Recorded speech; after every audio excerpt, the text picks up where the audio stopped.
What's up, everybody? Justin Nault here. Welcome to my first ever Facebook Live Ask Me Anything. So I have never done one of these before, so we're going to see how this goes.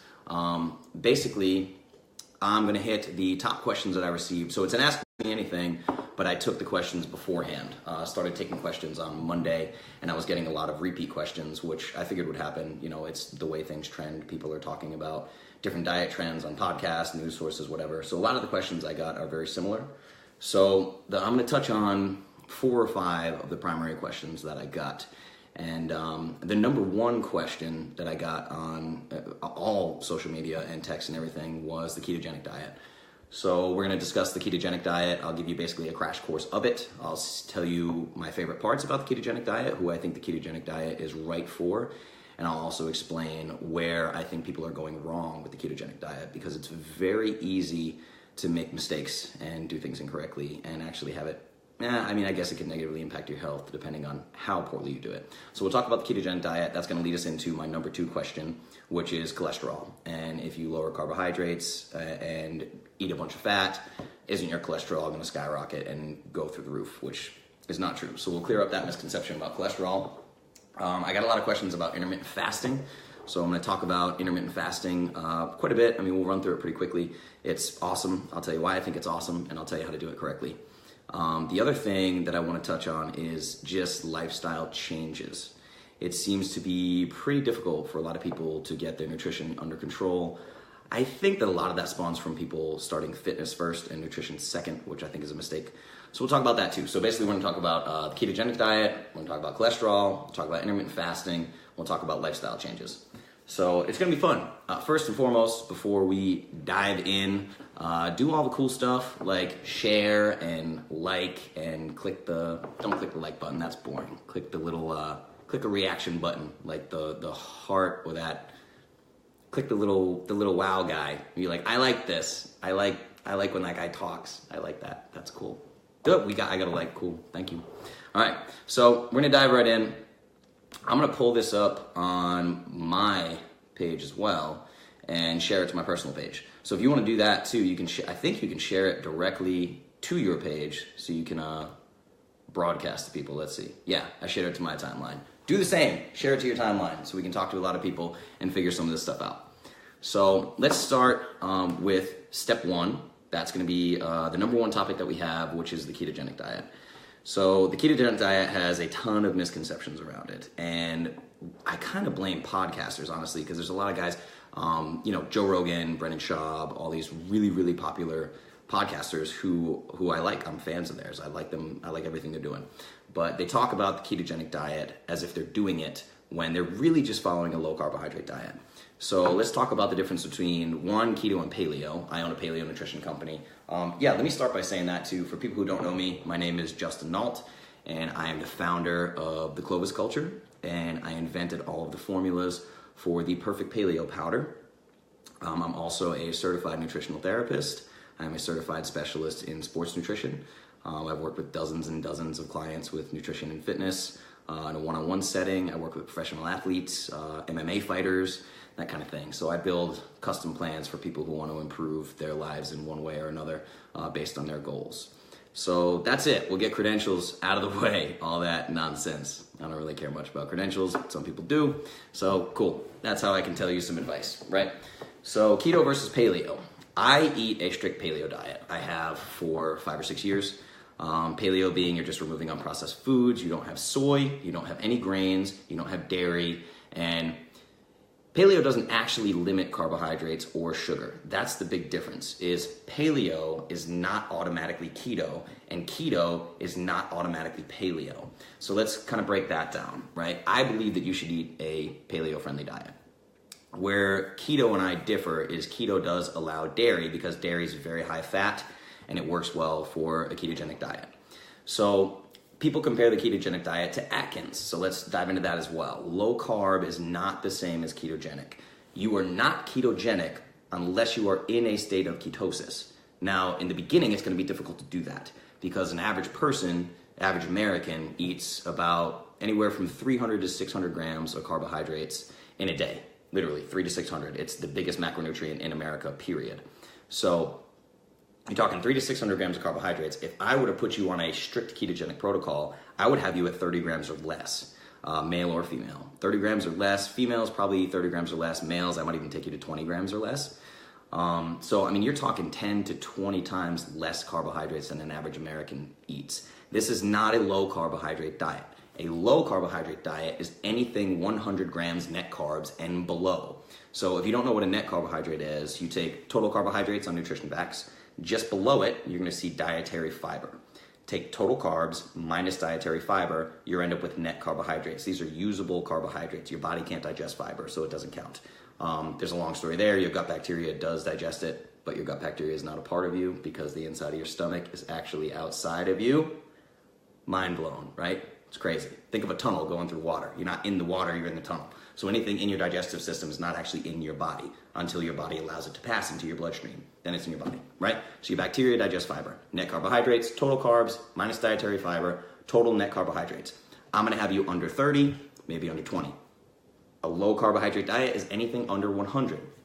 Now to be clear, you can eat a diet that has less than 100 grams net carbohydrates and you probably will lose fat, especially if you were eating 300 to 600 grams of carbohydrates. So this all or nothing approach where people are like, man, I need to go and eat no carbohydrates at all because I'm keto, and you were eating 600 grams of carbs, good luck. You're gonna fail. I'm just telling, that's what it is. I deal with people every single day. The compliance rate is incredibly low when you make a massive jump like that.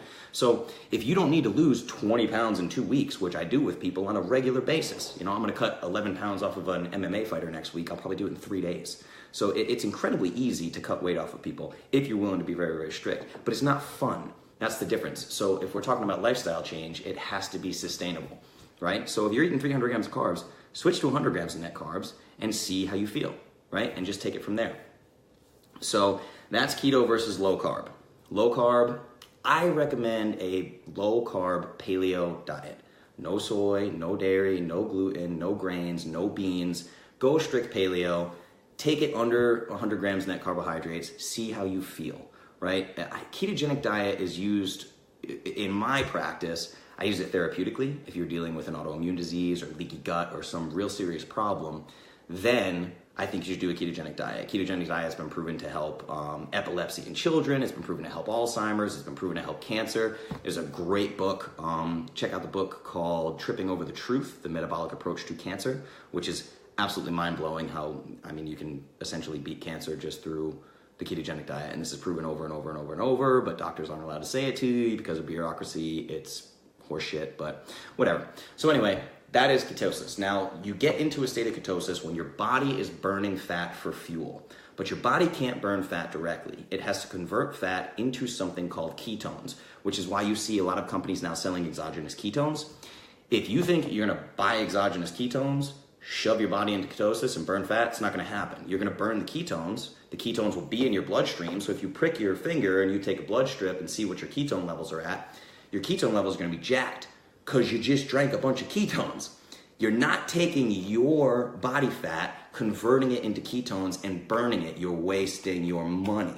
I hate saying that because I know founders of companies that sell ketones and they're great people and they're trying to help people and their products are actually awesome if used correctly. I use them with athletes a lot. When you first go keto, you're gonna hit what's called the keto flu. You're gonna detox from carbohydrates. All carbohydrates are sugar. So this is one thing that I wanna clear up real quick about the ketogenic diet. I had somebody talk to me about how they were eating the ketogenic diet. They were like, oh yes, I'm in ketosis and I only eat chicken and brown rice. So my eyeballs kind of popped out of my head and I said, you're literally 50% of your diet is carbohydrates. What are you talking about? You're in ketosis. But people don't know. They think that there's healthy carbs and then there's unhealthy carbs, right? All carbohydrates are sugar. All of them. Eventually, at some point throughout the digestive process, they are going to be converted to glucose and pushed out into your bloodstream. Now, glucose is going to fuel muscle cells. It's going to fuel fat cells as well. Sugar makes you fat. Fat doesn't make you fat. Now, we're going to get there, but I need to break this down with the ketogenic diet. Ketogenic diet, you can't just cut carbs and say I'm keto, right? If you want to get into a state of ketosis, you have to cut carbohydrates. Yes, like I said, you want to be under 30, maybe even 20 for guys, net carbohydrates per day. The other thing that you have to do is there's two sources of energy, right? So you have carbohydrates and you have fat. These are the two things that your body can burn for fuel. Now, if you have them at an even playing field and you just go whoosh and drop all your carbs, your body is going to have a severe lack of energy. And what it's going to do is going to start breaking down its own muscle tissue in a process called gluconeogenesis. And it's going to break down your muscle tissue to create glucose that it can burn. So what you have to do is, if you're dropping the carbohydrate content, you have to up the fatty acid content. Now I'm talking healthy fats, like polyunsaturated fats, monounsaturated fats. You're talking about avocados, coconut oil, grass-fed butter, grass-fed beef. Grass-fed butter is the only exception I make to dairy. There's no lactose in it. It's a long story. We won't get into all that, right? But if you're lowering your carbohydrates, you have to up your healthy fats. You have no choice, or your body's just not going to work properly. That's where people get screwed up. They say, I'm keto, I eat almost no carbohydrates, and you find out they're eating 30 grams of fat a day. Like for me, if I'm ketogenic, I'm eating somewhere between 150 to 160 grams of fat a day. You're talking 70, 80, 90% of your entire daily caloric intake is fatty acids. It's difficult to do. It's not fun, so you have to watch your protein intake as well because of gluconeogenesis. So you have to limit protein mildly. I'd say maybe 20 to 30% of your daily calories. Your carbohydrates are going to be under 10% of your daily calories, and your fat's going to be skyrocketed 70, 80, 90% of your daily calories. It's pretty tough to do. And you really don't know if you're in ketosis unless you're pricking your finger and doing a blood draw. There's a company called Keto Mojo. Keto Mojo has gotten this to the point where you can do it for a little over $1 a day, I think. But if you're using Precision Extra, I used Precision Extra when I was in nutritional ketosis for like 2 months or something. It was crazy. I was doing blood draws every single day.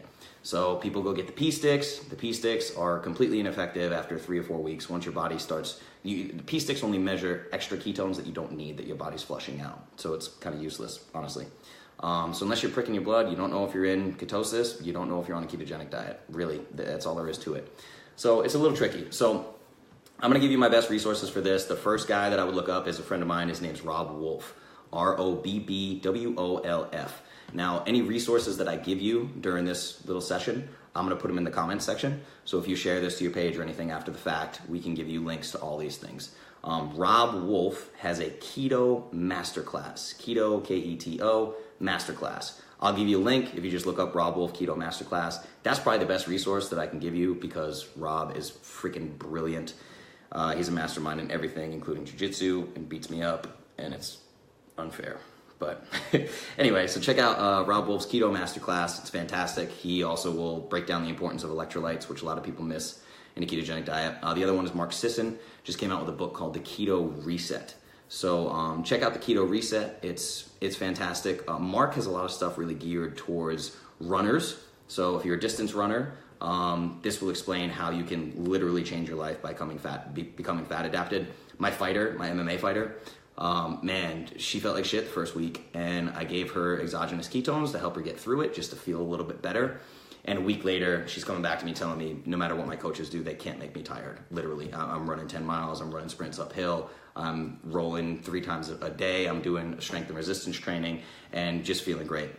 You will reach the tipping point. That's another big problem with the ketogenic diet. People don't give it enough time. They're like, I was keto for 5 days and I felt crappy, and that Justin guy is full of shit. Right? That's what happens. It's just, no, man, you're kind of being lazy. Right? I don't know. That's tough. That's something that I have my approach working with clients. It's like, man, if you don't want to do it, I tell you, then move on, find somebody else. Sorry, I'm not the guy for you. I'm not a motivational speaker. I'm just trying to tell you what works. So Rob Wolf, Keto Masterclass, Mark Sisson, The Keto Reset. Like I said, you're going to eat a lot of fat in the ketogenic diet. So this brings me to my next most asked question leading up to this AMA, and that is cholesterol. Cholesterol is completely misunderstood. In the US today, there are still people who think that fat causes heart disease. People still think that. That's real stuff, for real. So anyway, here's what happens, right? So you have doctors, you have nutritionists, you have personal trainers. Personal trainers especially are like the worst for this. Where, let's say you've been a personal trainer for 10 years, right? So you got your certification in 2008. So that means the textbooks that you read, the science probably came from the early 90s. if not the 80s. So textbooks are usually 15 years behind cutting edge science. This is a fact, 10 to 15 years behind easily, right? So if you're studying nutrition sciences or you're taking advice from somebody who got their degree in nutrition sciences a decade ago, 8 years ago, 12 years ago, we have exponential growth in technology. Everybody knows this. So taking advice, nutrition advice from decades past is literally the equivalent of saying, I'm gonna send a picture message with a rotary phone. I'm gonna pick up the receiver, take a selfie, and then I'm gonna send this picture to my mom with my rotary phone, right? That's what happens if you're trying to look up nutrition studies from the 1960s, the 1970s, the 1980s. We couldn't even look at a human cell under a microscope till the 70s. Don't quote me on that. I don't remember what year in the 70s, but I mean, there are people really, the whole food pyramid and all that stuff, this is science from the 1950s, the 1960s, science that's been proven and debunked time and time and time again. If you're not looking at nutrition science of the last 5 years, just don't enter the nutrition space and give people advice. Don't do it. So if you share this and you have a personal trainer out there, read a book, read nutrition studies, go to PubMed, read the studies from the last 5 years on cholesterol, please. If you have a doctor, a nutritional therapist, a personal trainer, anyone who tells you eat less fat because it's healthy, fire them now. Fire them, find somebody new. So here's the difference in cholesterol. The cholesterol that clogs your arteries and is scary and gives people heart attacks and blah, blah, blah, blah, it is cholesterol. They are lipids, they're fatty acids in your system, but they are not ingested. So I'm gonna say this twice so you grasp it. You cannot ingest the cholesterol that clogs your arteries and causes heart attacks. You can't ingest it. That cholesterol is not ingested. There are multiple types of cholesterols. There's HDL, there's LDL, there's VLDL. There's all these different lipoproteins that are different sizes, right? Now, where the bad cholesterol that causes heart disease comes from, it's actually created in your liver from glucose. Glucose is carbohydrates. The most notorious for this is fructose, right? So you have high fructose corn syrup. It's poison. Coca-Cola has high fructose corn syrup. Don't drink that, right? High fructose. The fructose portion of that is molecularly identical to the fructose that you find in fruit. Fructose literally means fruit sugar, right? So you will get heart disease faster by eating fruit than you will by eating red meat. I don't care what the Health documentary on Netflix told you. It's a vegan propaganda film. You can look it up, easily debunked, right? So you can't ingest bad cholesterol. There's a process called lipogenesis. Lipo, fat, genesis, creation or new.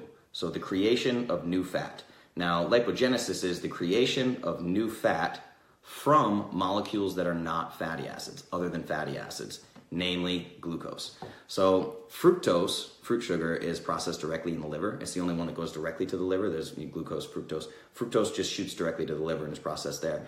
Your liver can handle like 60 grams of fructose before it starts pushing it out into your bloodstream as VLDL, very low density lipoprotein. This is the most dangerous cholesterol particle known to man. This is the one that creates foam cells, sticks to the lining of your arteries in little cracks, causes heart disease. This is a sugar issue, okay?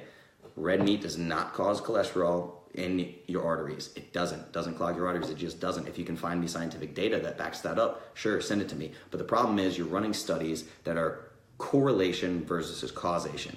So most of the studies that show any connection between red meat and heart disease, it's correlation, because these are survey studies. So at the end of the week, someone's saying, on Monday, I ate this, and on Tuesday, I ate this, and on Wednesday, I ate that. I can't remember what I had for lunch 2 days ago. You know what I mean? It's an insane way to do science. It's ridiculous. So it's just correlation. There is no causation. The causation of cholesterol is too many carbohydrates. I have spent time just outside of Duke University in Raleigh with a guy named Dr. William Cromwell. I spent 5 hours with him in person. He is one of the top 5 cholesterol experts alive on planet Earth today. And he told me clearly, 10% of your calories or less should come from carbohydrates. Nothing more. You do not need carbohydrates to exercise. A lot of people think that, well, I can't work out if I don't have carbohydrates. Simply not true. You don't need them. There are 3 macronutrients: fat, protein, carbohydrates. The only non-essential macronutrient is carbohydrates. You can remove carbohydrates, live a long, happy life, never eat a single gram of carbohydrate again, live to be 100, right? Fat and protein are essential. You die without them. So this is another misconception about cholesterol. Cholesterol is required for every single function in every single cell in your entire body. So without cholesterol, you can't blink, you can't smile, you can't drive a car, you can't kiss your significant other, you can't do anything. Without cholesterol, you die. It's that simple, right? So you die without cholesterol. Cholesterol is also responsible for at night while you sleep. It creates all steroid hormones, right? So testosterone being one for guys, like if guys think they have low T, I'm gonna go to a low T center, whatever, man, just start eating some red meat, really, just up your cholesterol intake. That's the good cholesterol, HDL, high density lipoproteins, the kind you need for everything to function, shuttles cholesterol. And that's the other thing, cholesterol particles are different than cholesterol, but that's gonna get real sciencey. We'll save that for another AMA, another time. So outside of cholesterol, so we touched on number 1, the ketogenic diet. We touched on number 2, which is cholesterol, which is very interesting. And the other thing that people really want to know about, it seems, is intermittent fasting. Intermittent fasting has become like a crave, man. There are so crave. There are so many people doing intermittent fasting. I hear about it all the time. I've experimented with it with really good results. Again, with intermittent fasting, there is a issue with length of time and compliance and sustainability in the long term. So the issue with the long term is intermittent fasting can be pretty difficult, because if you Google intermittent fasting, you're going to find probably the bodybuilding approach is the most popular, and that is a 16-8 split, right? Yeah, 16-8. So that is you fast for 16 hours and you eat all of your calories within an 8-hour window. That's pretty tough to do. It really is. So, I mean, literally, there's only 8 hours of the day that you can cram in all your calories. And the other issue that I see with this is people don't eat enough, right? Calories are important. All your macronutrients are important. You need food, especially if your goal, like if you're trying to build muscle or something, like you absolutely need to eat all of your calories. You can't miss out on that. You don't want to starve yourself. So the 8-16 split is pretty difficult. So instead of intermittent fasting, what I find to be fantastic is something called time-restricted eating. It's also known as TRE, time-restricted eating, right? Time-restricted eating is like intermittent fasting, but a little bit different. So it's basically, instead of looking at the amount of time you're fasting, you're simply looking at the amount of time that you're eating. So what they found for maximum benefit, like to start getting benefits, is about a 13-hour fast. So you're eating all your calories in an 11 or 10-hour window, which, I mean, you'd be surprised, 10 to 11 hours, that extra 2 or 3 hours of eating time makes things much more manageable. If you want more information on time-restricted eating, then I suggest you look up a woman named Dr. Rhonda Patrick. Rhonda Patrick is fantastic. My company, Clovis Culture, supports her Patreon monthly, so I have the honor of talking to her on a personal basis, and we've discussed cholesterol and all sorts of things. She's fantastic. So look up Dr. Rhonda Patrick. All of her social media is @FoundMyFitness. I will tag her in this so you can check her out. But she does podcasts and all sorts of work with time-restricted eating. And time-restricted eating just has, fantastic benefits across the board. So I'd suggest toying with that. Maybe try, an 11-hour time-restricted eating window. Eat all your calories in 11 hours. Now, the other thing with time-restricted eating is because the fast is not as long as like a 16-hour fast, I would try time-restricted eating, but remember the fasting time, you're talking straight water fast. So there's a lot of people that will use things like black coffee or electrolytes with an intermittent fast, where they wake up in the morning and they'll drink black coffee, or maybe add some pink Himalayan sea salt to a glass of water, drink that, electrolytes. That's all fine. Rhonda explains that the black coffee really does activate digestive enzymes, which can hinder the metabolic process of fasting. So there may be slightly less benefit. I don't know if it's 90%, if you're getting 90% of benefits or 80% of the benefits. I'm not really sure. But just keep in mind, if you're practicing time-restricted eating and the fasting window is shorter, then try to make it a strict water fast. It's tough. It's tough for me too. I love coffee. I'm a complete coffee addict. But yeah, check out time-restricted eating. Again, I'll tag Dr. Rhonda Patrick. But if you're looking for fat loss, so think about the things we touched on is the ketogenic diet, cholesterol, and intermittent fasting. If you can take like a low carb paleo approach, which remember, low carb paleo, I'm talking less than 100 grams net carbohydrates. It's not ketogenic. If you take a low carbohydrate paleo approach and you combine that with something like time restricted eating, then you are going to lose fat very, very quickly.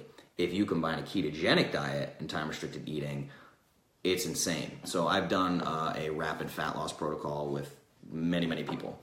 And the average weight loss in 14 days is about 15 pounds.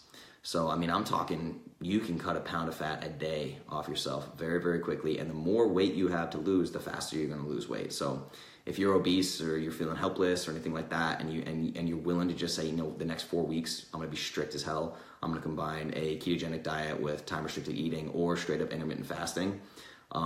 Hit me up if you want to do that, by the way. Leave me a message or a comment or something, and I can give you a protocol to do that. You will drop weight so fast. It's staggering. And actually, your body wants the weight off, so you don't have to worry about things like stretch marks or loose skin or anything like that. You only get loose skin and stretch marks if you're losing weight in a very, very unhealthy way. If you're doing this if you're just, it's biochemistry. If you're doing it correctly, you're giving the body what it needs to heal itself. You can drop a crazy amount of weight. You're not going to have stretch marks. You're not going to have loose skin. But if you sit there and go, I'm going to eat 600 calories a day and starve my body, you got no chance. You have absolutely no chance. But remember, these things, they're somewhat strict. Low carb paleo is the most sustainable, for sure. Ketogenic diet, pretty difficult, not necessarily for everybody. Intermittent fasting, pretty difficult. Time restricted eating, more sustainable, okay?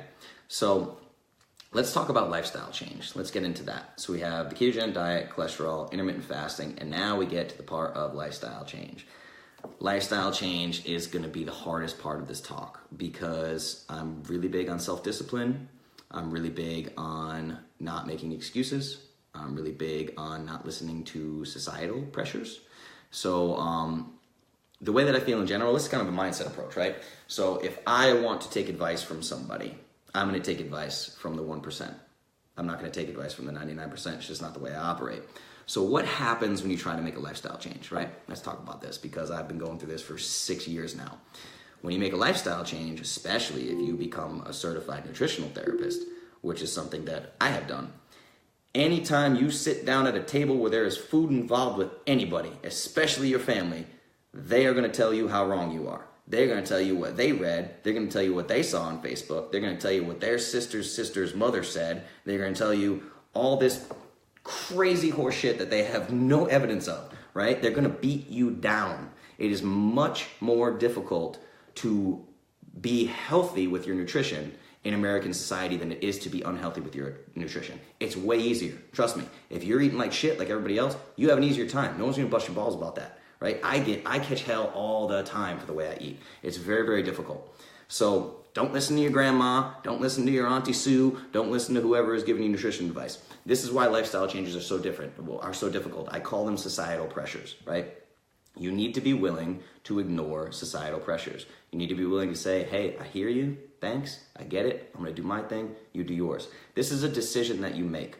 So with health, if you're not at a point where you're fed up, significant lifestyle change might be difficult. You have to be willing to just say, no, I'm done with this, which is why I tell people right out of the gate who want to work with me, I say, listen, I don't care what you look like naked. I care if you outlive your parents. Would you like to outlive your parents? That's it. I'm never going to see you naked. I don't care about this, right? I don't care if you want abs. Don't care at all. You know, it's really tricky because you have to get into the right mindset. If you're doing this for health, if you have kids, if you have twins, worry about those twins. What's mommy going to be like when those twins are 30 and now they have grandkids that grandma can't play with? You see what I'm saying? The bikinis don't matter to me. That's the biggest thing. So the other issue that I see with lifestyle changes is what I call celebrity copycats. You go out, I get this all the time from dudes, CrossFit dudes. CrossFit dudes are the best. I'm not being sarcastic at all, right? So CrossFit dudes come to me and they want to have cheat days. Well, I have a cheat day. Yeah, I'm clean, most of the week, and then I have a massive cheat day. And I'm like, okay, that's cool. I don't do cheat days, man. They get upset. They actually get upset. They're like, have you seen The Rock? The Rock eats 7 large pizzas on Sunday and a plate full of brownies. Like, okay, when you are a 6'6" Samoan, that's 260 pounds of solid muscle, you can eat 7 pizzas and brownies. But when you're a 150-pound white dude in skinny jeans, you don't tell me that you're gonna do the rocks cheat day. You just don't get to do it. So lifestyle changes. Let's talk about how to actually do them. I'm teasing people, I know, I get it. But lifestyle changes, you have to remember, it's like low carb paleo versus ketogenic. It's the all or nothing approach. So if you're eating the standard amount of carbohydrates, 300 to 600 grams of net carbohydrates a day, don't jump to 20 net carbohydrates and be like, this is gonna be awesome. I'm gonna do this forever. That's like a New Year's resolution where you're like, I'm gonna start working out. So you go to the gym for the first week, 2 hours a day, 6 days a week, and then you can't walk and you quit and you never do it again, right? It's the same thing with nutrition. So take this in bite-sized chunks, right? If we say, maybe you just go paleo and don't restrict carbohydrates. Let's start with that. Throw a little fruit in there, some sweet potatoes, whatever you want for carbohydrates, and then gradually pull it back. Maybe you're eating a paleo diet and you're eating 200 grams of carbs, then you get to 150, then you get to 100, then you get to 75. Work your way down. This is a lifelong goal. You see, if you're going for lifestyle change, it has to be lifelong. It's crazy to say I'm gonna go ketogenic for 4 weeks and then I'm gonna reward myself with cheesecake. Why would you do that to yourself? It just doesn't make sense and it's not sustainable. So we're trying to find ways to be sustainable. And the way that you do this is you have to start making small decisions in all aspects of life. I'll give you a weird example.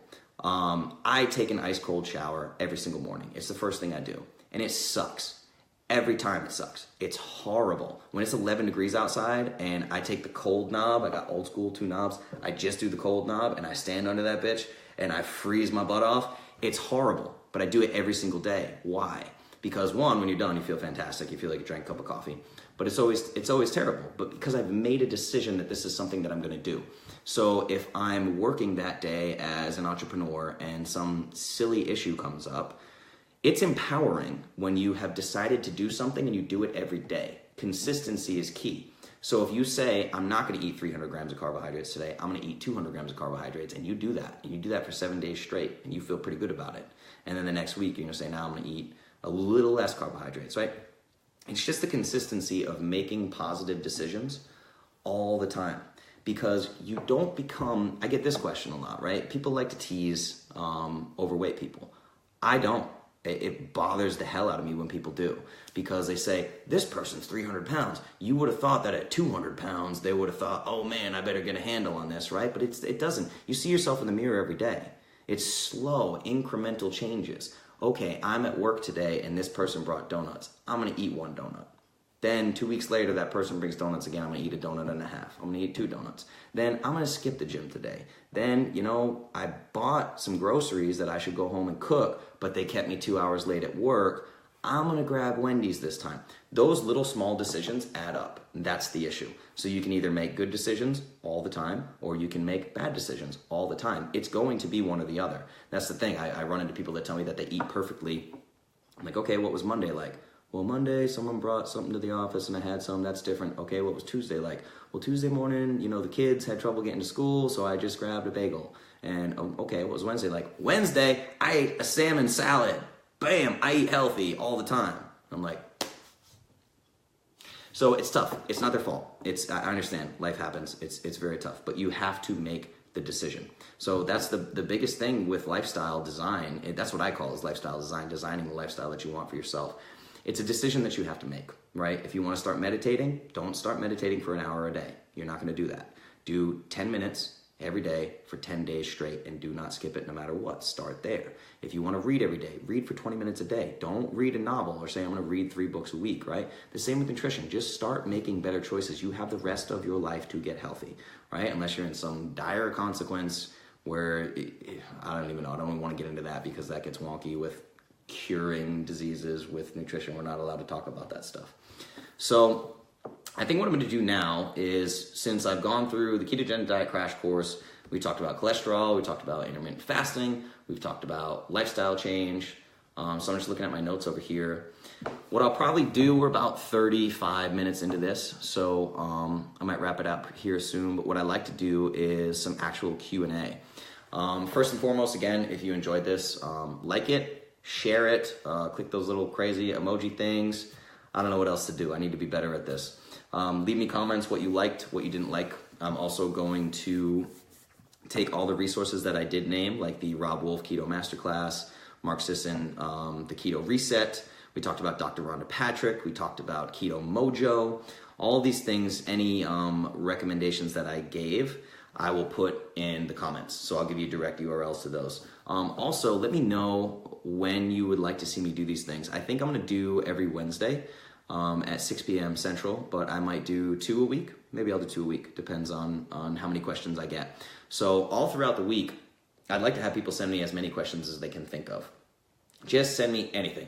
Be it Facebook message, via the Clovis page, Justin Nault pages. If you know me well, text me. Don't be upset if I don't respond. The reason why I'm doing these AMAs is because I don't have time to respond to everyone anymore. So I have decided that I'm never going to charge for nutrition information. And I own a nutrition company, so that's a little weird. But my products, right? Just if you want to support, go buy my products at clovisculture.com. I'm going to spread as much real scientific information as I can, and I'm going to continue to do it for free. So the only way for me to manage that is to stop answering people directly, because it's just gotten to be way too much, way too much. So yeah, just hit me up, and if I get a ton of questions, I'll start doing them twice a week. Maybe I'll do them Monday, Wednesday, or Tuesday, Thursday. I don't know. I'll figure out some days, but we'll do this again because it was really fun.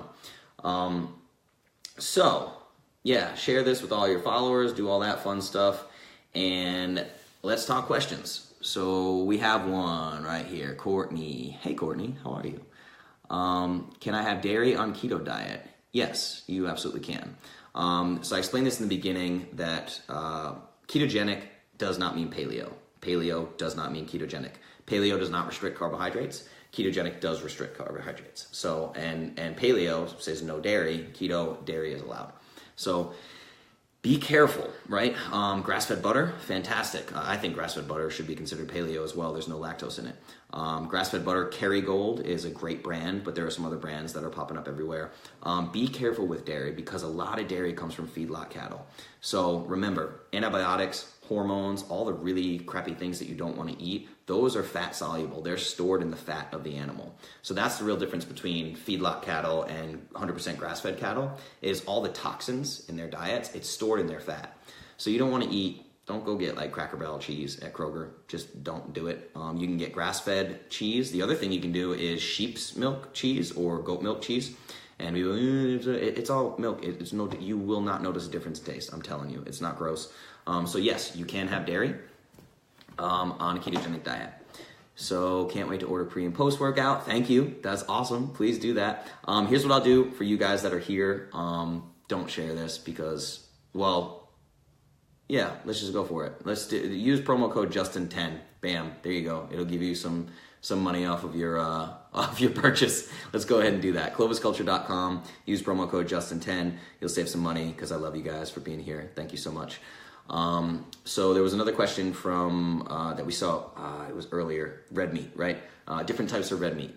So yes, I mean, I guess there are different types of red meat. This is where you get into the scientific studies that are horseshit, the causation versus correlation, where they're like, red meat causes cancer, right?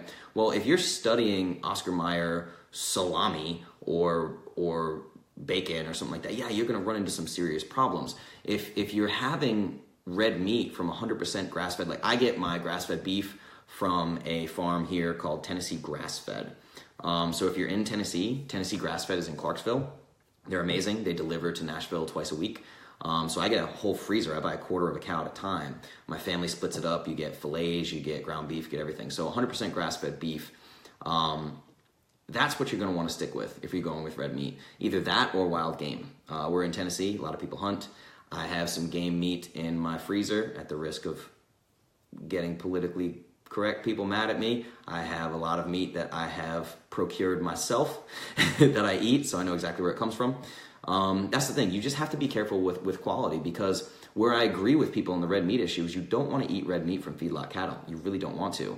The grain-fed versus grass-fed debate, again, comes in the fatty acids. The fatty acid profile is completely different. It's loaded with toxins. Hormones, antibiotics, anything that they're injecting in the cow is stored in the fat of the animal. It's fat soluble. So if you take like a big juicy feedlot ribeye steak that's all marbled and pretty, you're taking in a lot of hormones. The same actually goes for non-red meat, like chicken. An average like Purdue chicken breast has about 5 doses of your average birth control in terms of estrogen. It's pretty gross, right? Literally one chicken breast can contain as much as 5 doses of birth control in estrogen. So you're getting some serious hormones put in your body. It's really, really horrible.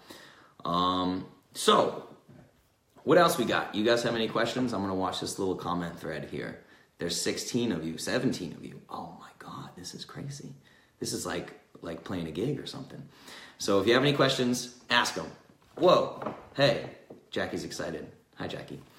Okay, ketogenic diet, cholesterol, intermittent fasting, lifestyle change. Do you guys have any questions about that, or do you have any questions about anything else? Okay, is fat-free cheese okay? Isn't it higher in protein? Yes, of course. But why does that matter, right? So what we also talked about with the ketogenic diet and paleo and all these things, fat is your friend. Fat is very good for you.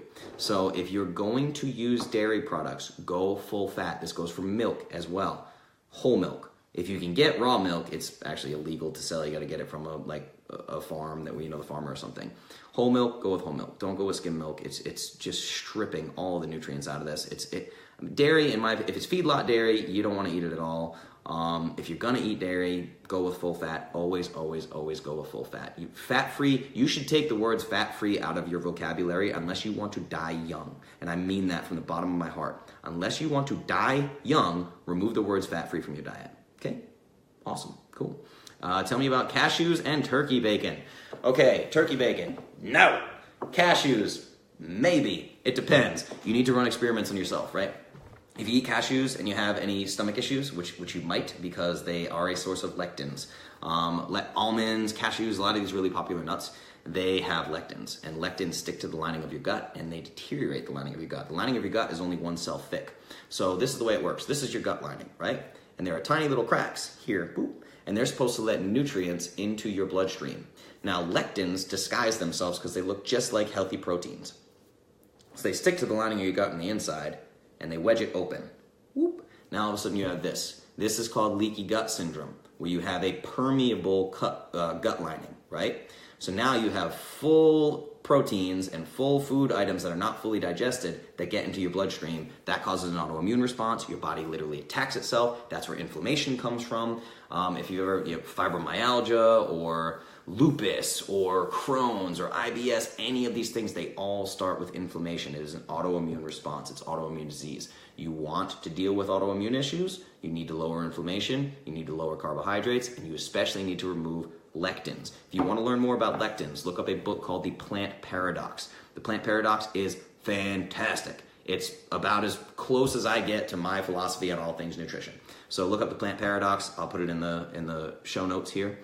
Okay, can I scroll up? Yeah. My go-to energy source pre-workout has been some type of carb. If I plan to eat 10% carbs, best type of fuel pre-workout. The perfect paleo powder, pre-workout in strawberry, paleo friendly. Bam. I suck at selling stuff. That was so sarcastic. Best paleo pre-workout, honestly, black coffee. If you don't want to buy my product, which I assure you will change everything for you. If you've been taking pre-workout supplements, you're going to try mine, it's going to change your life. I can make you that guarantee, and we have a money-back guarantee. So if you want samples, hit me up. We'll figure this out. But up until I created a pre-workout, I literally just told people black coffee. That's the way to do it. And it depends. You really don't need carbohydrates, especially if you're trying to lose fat.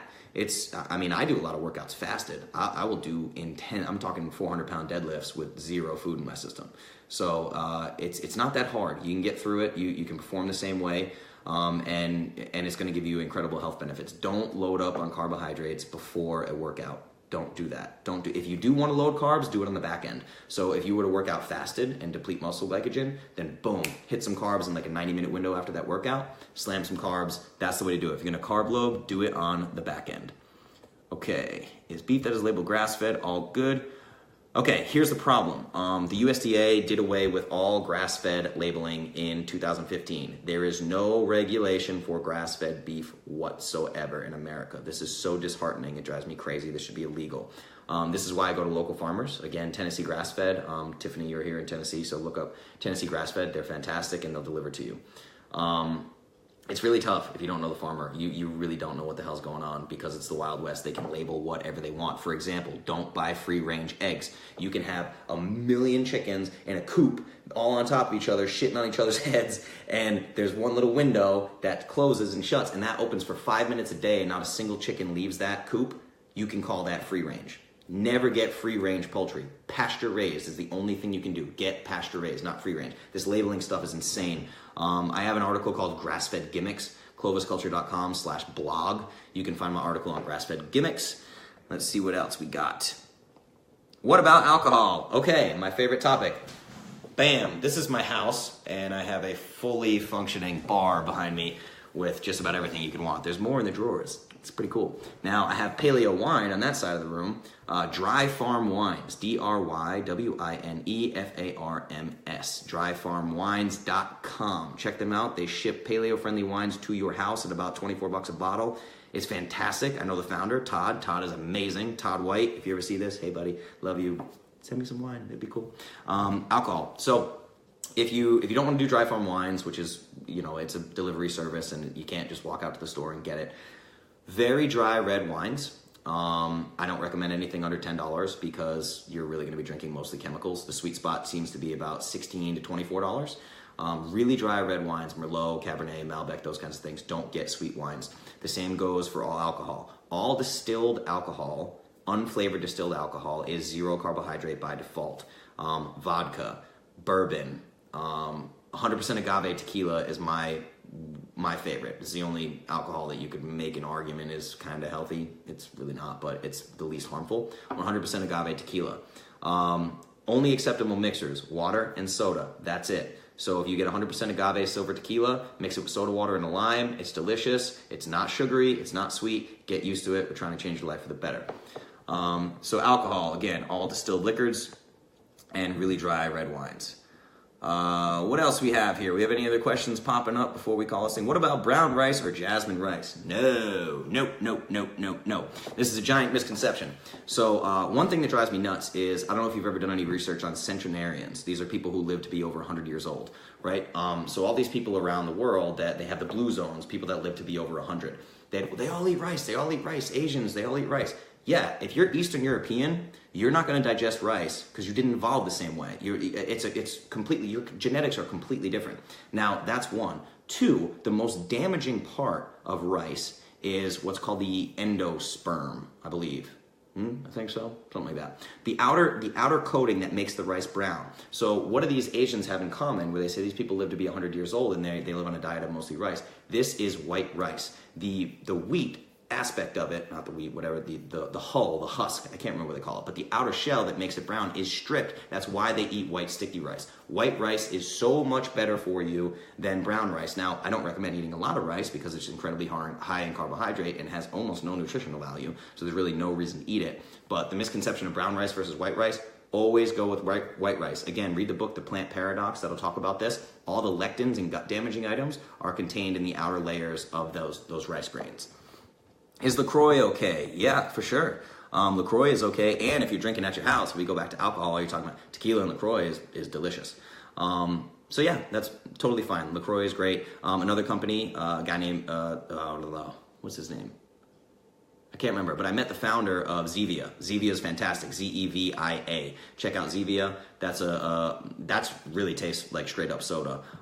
So it's much sweeter than LaCroix, but LaCroix is great. What about rice cauliflower? Yeah, for sure, absolutely.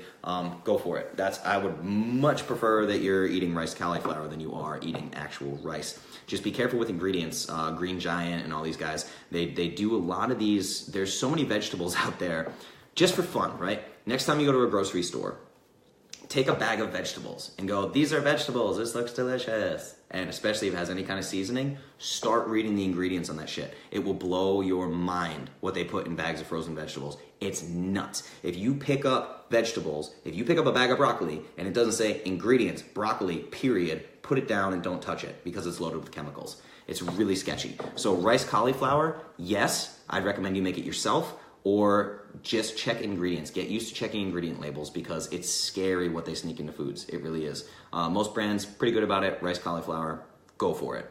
That's awesome. So we're 49 minutes into this thing. So we've done almost an hour of the first AMA. Thank you guys so much for being here.